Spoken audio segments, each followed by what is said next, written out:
What it do, man? It's your boy Battle Truth coming to you live and direct from the Battle Truth headquarters. Let's get right off into this. I'm in the heart of the hood. I hear that all day long, which came at a right time when it comes to the nature of the conversation I'm about to talk about. I just saw again recently on basis Sheed happens in Piranha going back and forth, and what's being said is don't come to Chicago when you're not gonna make it home. And brothers swearing on their kids,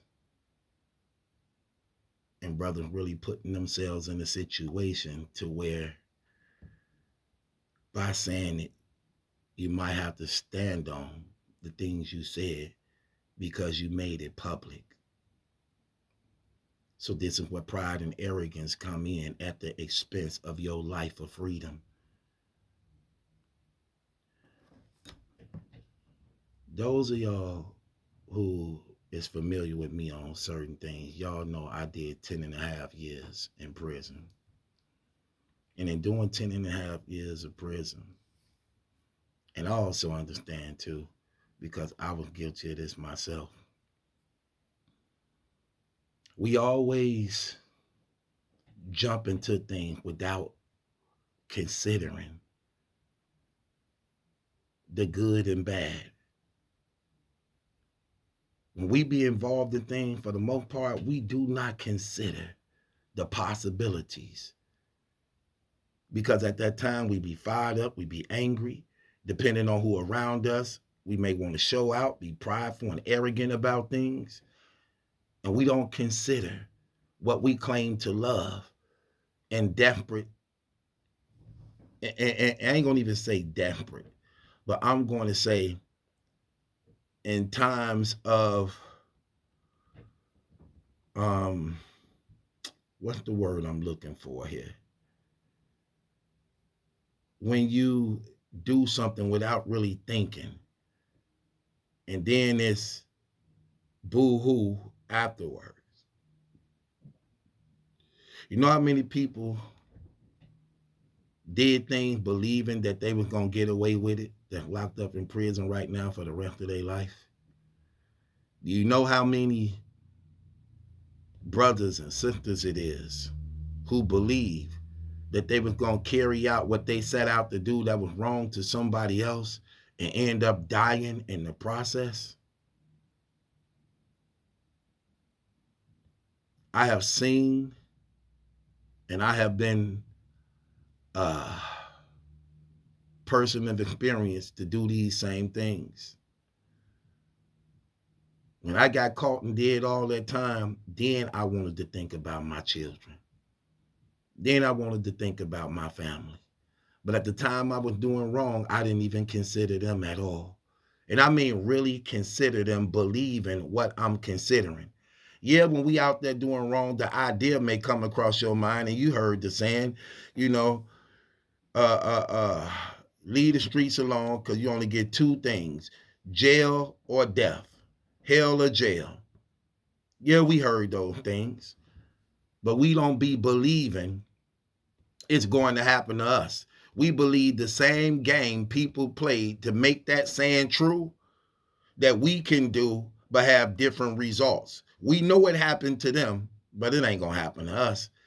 Because when you survive so many things, and when it seems as though you got it under control, you don't think that you could be a victim of it. And you try to make up ways to reason with yourself, believing that you're going to do this same thing they used to do, but you're going to do it better than what they did because they didn't have what you have. That's how the enemy get us. Make us believe that we can shoot pistols and go hurt people differently than what other people did before us that ended up dying and going to jail. Make us believe that we can sell dope better than who sold dope before we came because they didn't do it this way, who end up dying or going to prison behind that. We always try to think that we can reinvent sin, crime, to a way by which we figured it out that we could be safe from death and jail, which is not true. And then you see so many brothers behind bars crying, wanting their children. Now you want to be with your girl who's screwing and sucking another man off because you abandoned her. And she trying to figure out how to make things meet because the breadwinner's gone and now she on her own. So now your son or your daughter have to experience another man in the house banging a mama, beating on a mama, cursing and disrespecting them, possibly molesting and raping them because you want to show out for the guys, because you want to put it all on the line and abandon what really supposed to matter the most. And I done been there. I done heard it. I've been a victim of it myself as far as not thinking before you do something. And now it's too late because you done it already and you can't take it back. Now you want your kids. Now you want a second chance. Now you want to be with your woman and do right. I done seen that. I done seen the hardest niggas on the street who so-called shooters with pistols go to jail and get the brakes beat off them because they don't know how to really fight.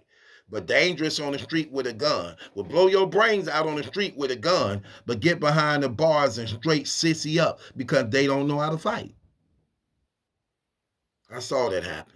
I saw the same dope fiends on the streets who was actually looked at as being nobodies and mistreated, and people used to bully and punk, go to jail, get them drugs out of their system, get their mind right, and become the most gangsterish persons in prison. See how the roles reverse? It's sad how brothers can be so fake. And a lot of it comes from not having the right upbringing, which we didn't have. Most of our OG, when I was coming up, my OG was 20 something years old. 21, 22 years old. These the big homies in the hood. 22, 23? They still ain't figuring out life.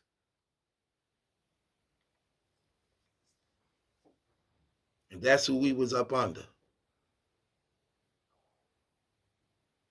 And then it seemed like we wanted to be a part of something to belong because we come from a place where it wasn't really love. Most of us didn't have father figures. Most of us didn't have strong men in our life who worked and lived the honest life, who was married to show us how to be men, how to be responsible. Most of us were raised by women that we began to take on their emotional traits. An idle's mind is the devil's playground. And why you see we live in a world now with so many of these young guys actually committing all these crimes at young ages. Rape cases and domestic violence and murder cases and home invasions. Young as hell. Because they coming from broken homes and being raised by emotional women.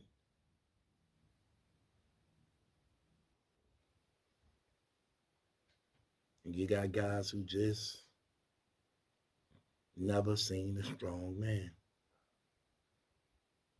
And then we become a product of our environment. Don't go to Chicago or you will not make it home or you will not leave it. That's what they were saying.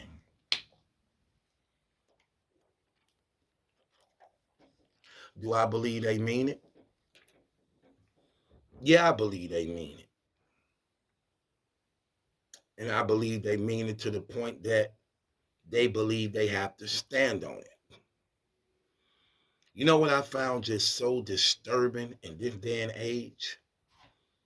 The Bible say, woe to those who call good bad, and woe to those who call bad good. This is the era we living in, where bad is considered good and good is considered bad.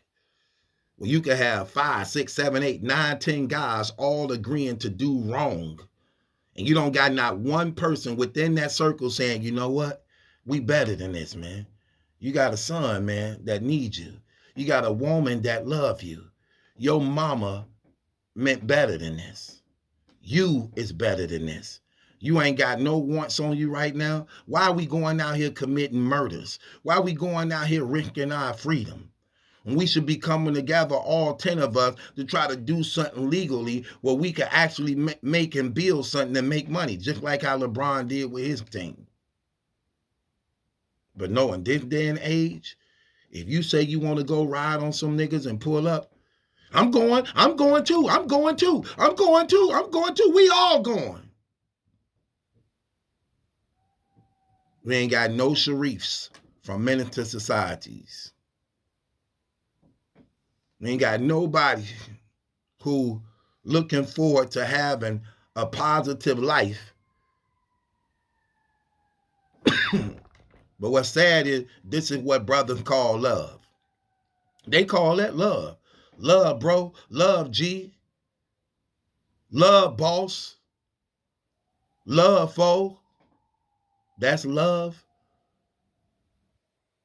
That's love. You guys be knowing each other, families. Remember when T.I. was talking crazy in that club to them guys and then jumped on them? He didn't consider. He didn't consider his best friend now. And you in these guys' city. And you see what happened after that? The guys came back, dumped on the van that they was in and things. His friend ended up getting killed. And then he had to go tell the friend mama that her son is dead. His best friend. He had to go tell his mama his son is dead because he overreacted rather than considering where you was, your surroundings, and that y'all need to get back home at any means. But he took it upon himself to swing off on the guys, which led to a fight. The guys came back, shot up the truck. His best friend got killed.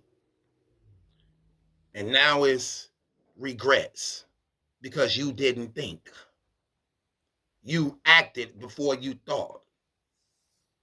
And now you telling his mama, your son died, who she thought would be safe around you.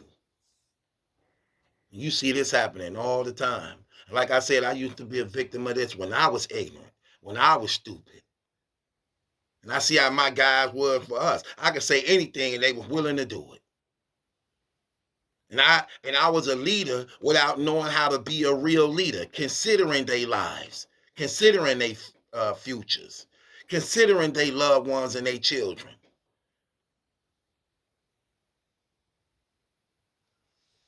I didn't. Because if I actually loved them with what real love is, I would have told them better things. I would have inspired them to be great. I would have encouraged them to stay in school. I would have encouraged them to be better men and husbands for the women they claim to love who they been cheating on. I would have tried to speak to them about being better fathers and leading by examples so that their children can have a chance of life and a better expectation.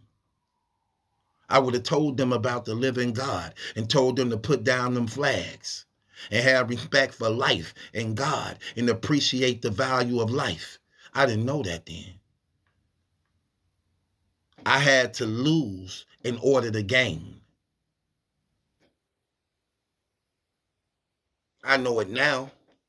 I didn't know it then. Just like so many of these brothers don't know it. And the sad thing that's so tragic about this, we end up suffering and losing out and hurting others And from that, this is when we come to the knowledge of truth through suffering. I had to go to prison 10 and a half years of my life to come to the knowledge of God because it was never given to me in my home. And I didn't have a father in my home.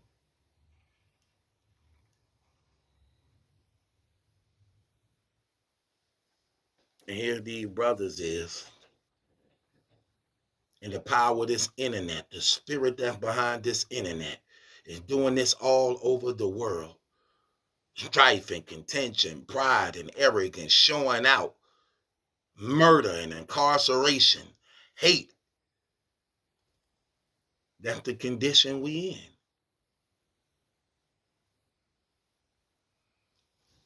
Kill each other for what? What do we gain out of it? Brothers catching real murder cases, but ain't got no money put up. Ain't even got lawyer money. Leaving your children broke. Ain't got now you want your family to look out for you while you in jail. They ain't looking out for you now. You think they're gonna look out for you in jail? Now you hoping somebody keep a phone on. Now you hoping somebody send you a care package. Now you hoping somebody write you a letter or text you or email you. But when you were free and had your freedom, that's what I mean by not even understanding freedom. Abusing your freedom. When all these brothers and activists and civil rights leaders and Christians put their life on the line so that you can have a fair opportunity like every other American to be able to work, to live, to worship without being oppressed. And we taking advantage of what they lost their life for because we don't appreciate liberty. And a lot of us are just miseducated. And we don't want to see each other shine. Why do niggas don't want to see each other shine? Why? Why can't you congratulate a brother, assist a brother, network with a brother, reason with a brother? Why the first resort is always violence or hate or somebody bowing down or somebody getting holed out or somebody getting their card pulled or somebody getting punked? Why is those the first results to bring a person under your feet? Why are those the first results? No, shouldn't be. And all of it for what? I'm talking about brothers do not pay attention to nothing. You see, Surf just got indicted in his whole community, literally. And these brothers still talking about where they gonna be, who they gonna shoot. I put that on everything. I put that on the squad. I put that on the kids. You just told the feds the name of your gang. That's the RICO law right there. Oh, they're in that gang? That's RICO. That's RICO. Name of your gang, where y'all gonna be, who all coming with you, who you looking for. You just gave them the whole case. Surf just got indicted on this. You think the feds left when they arrested him? You think they gone and packed everything like, okay, y'all, we got them, pack everything up. You think that's what happened? Come on, man. No. No, no, no, no, no. No. It's not what happened. They still here. Just listening at y'all. Listen at y'all setting each other up. Listen at y'all just running off at the mouth, showing out. You got an audience. Let's go to the spaces and tell everybody how we feel. Let's wait till more people join in and crowd in. And neither person, neither side want to be the bigger man. But guess what? When something happened, I miss my kids. Man, I miss my kids. I want to be with my kids. You know, Daddy love y'all. I'll be home soon. Now you want to keep a tab on your girl. Where you been? Who you been? I know you out there effing. You ain't got a lot of me. Girl, I've been locked up 5 years. I know you didn't gave that to somebody. Nigga's terrible, boy. For what? What was all this for? What did you gain? What did you get? What did you accomplish? Nothing. Nothing. You brothers gotta be wise, man.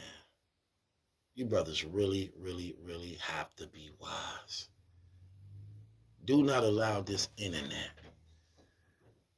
to actually rob you of your life and your freedom. Stop listening to the people all in your ear urging and encouraging y'all to, man, yeah, man, F them niggas, man. We gonna be there. We gonna be there. We gonna ride. We gonna look how the enemy play with y'all ego. The Bible say pride come before the fall of every man. Pride. The Bible say God hate a prideful person. God hate pride because he know it's that same pride that's the result of your fall. And what's crazy about this conversation, it don't matter what I say. Niggas, not black men, niggas still ain't gonna get it. Niggas still ain't gonna get it. And you got so many people that willing to be led by the blind. The blind lead the blind and they all fall in a ditch. And people looking at this fruit thinking like, oh, this finna be a big battle. This finna be a big battle. You hear everybody talking about it. And now you want to risk and endanger the life of innocent bystanders. What we see happen all the time. Look how many little kids then got hit by stray bullets because of niggas. None of these niggas professional shooters. Not at all. Then they got switching to make sure innocent bystanders be hit. No aim, no professionalism, and no reason to really take a life. Shooting people unarmed, shooting people who did you no harm, just to say you did it. That's not real. Only for the police to come around and everybody drop their gun. Why? Why they drop their guns now since the police around? Because they know that they'll kill them. Now you got a gun against a person that's actually trained to kill you. So you don't want to hurt the police, but you want to kill somebody who not trained to kill, who unarmed. But here's the police. Make the whole squad leave. All 30, 40, 50 of y'all. One police. Hey, y'all clear this area. Now. All right, man. All right, man. And somebody cowardly yell out, F the police. F12. Who said that?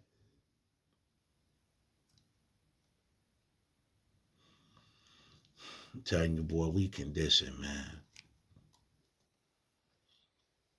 You brothers need to leave that trash alone, man.